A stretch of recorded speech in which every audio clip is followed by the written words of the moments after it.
দ্বিতীয় ভাষণ, বিধিনিষেধ ও অদৃষ্ট প্রসঙ্গ। রসুলুল্লাহ সাল্লাল্লাহু আলাইহি ওয়াসাল্লামের সুন্নত গ্রহণ করো এবং বেদাত পরিত্যাগ করো।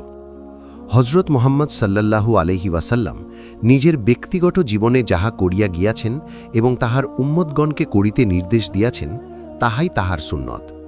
তাহার কার্যাবলী ও নির্দেশাদিকে যথাবিধি আনুগত্যের সহিত প্রতিপালন করিতে হইবে। ইহা করিতে গিয়ে যাহাতে তাহার কাজ ও নির্দেশের অতিরিক্ত বেদাতি কর্মপন্থা গৃহীত না হয়, তৎপ্রতি দৃষ্টি রাখিতে হইবে। সঠিক ও যথার্থভাবেই হজরত মুহাম্মদ সাল্লাল্লাহু আলাইহি ওয়াসাল্লামের আদেশ মানিয়া চলিতে হইবে। খোদা তাআলাকে একক শরিকবিহীন বলিয়া বুঝিতে হইবে। অপর কাহাকেও তাহার কাজে অংশীদার মনে করা চলিবে না। আল্লাহ তাআলার সর্বপ্রশংসিত পবিত্র সত্তাকে সকল গুণালঙ্কৃত ও সর্বাধিক বৈশিষ্ট্য সম্পন্ন বলিয়া জানিতে হইবে। তাহার কোনো নিন্দা করিবে না। সকল প্রকার দোষ ঘাট ও মলিনতা হইতে তিনি যে বহু ঊর্ধ্বে, এই কথাটা সর্বদা স্মরণ রাখিতে হইবে। কোনো প্রকার দ্বিধা ও সন্দেহ ব্যতীত ইসলাম ধর্মকে সত্য ও যথার্থ ধর্ম হিসাবে মানুষের সর্বোত্তম জীবন ব্যবস্থা বলিয়া মনে করিবে। বিপদের সময় ধৈর্য ধারণ করিতে হইবে এবং সকল সময় ও সকল অবস্থায় অটল থাকিবে। কোনো বিষয় প্রার্থনা করিলে একমাত্র আল্লাহ তাআলার কাছেই তাহা প্রার্থনা করিবে। যাহা সহায় সম্পদ চাহিতে হয়, সর্বশক্তিমান ও পরম দয়ালু আল্লাহ তাআলার দরবারেই আরজ করিবে।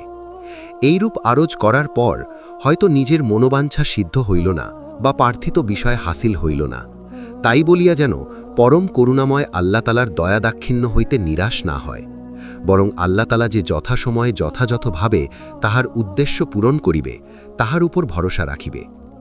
মানুষের সহিত পারস্পরিক ভ্রাতৃত্বের মনোভাব নিয়া বসবাস করিবে। পারস্পরিক ঈর্ষা, বিদ্বেষ ও শত্রুতা হইতে দূরে থাকিয়া চলিবে। যেহেতু সকলেই আল্লাহ তাআলার বান্দা, কাজেই সকলেই সহযোগী হইয়া বিশ্বপালক আল্লাহ তাআলার ইবাদত করিবে এবং সেই আল্লাহ তাআলারই সন্তুষ্টি বিধানের জন্য পরস্পরকে ভালোবাসিবে ও পারস্পরিক বন্ধুত্ব করিবে। অর্থাৎ দুইজনের মধ্যে আপোষ বন্ধুত্বের ভিত্তি যেন আল্লাহ তাআলার উদ্দেশ্যেই গড়িয়া ওঠে।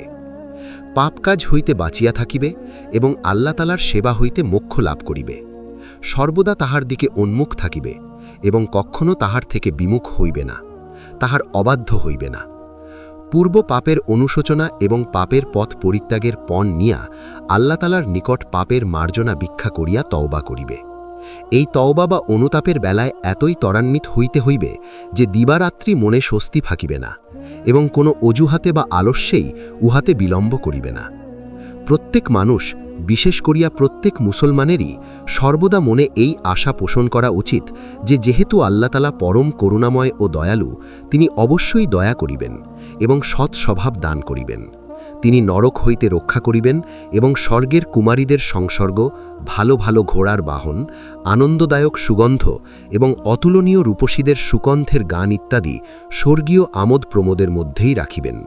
আর প্রেরিত পুরুষগণ, শহীদগণ, সজ্জন ও পুণ্যাত্মাগণের সহিত তিনি উচ্চ মর্যাদা দান করিবেন। এই বিষয়ে কোরআন শরীফে আল্লাহ তাআলা ফরমাইয়াছেন, অর্থাৎ তাহারা বেহেশতে সুখে থাকিবেন।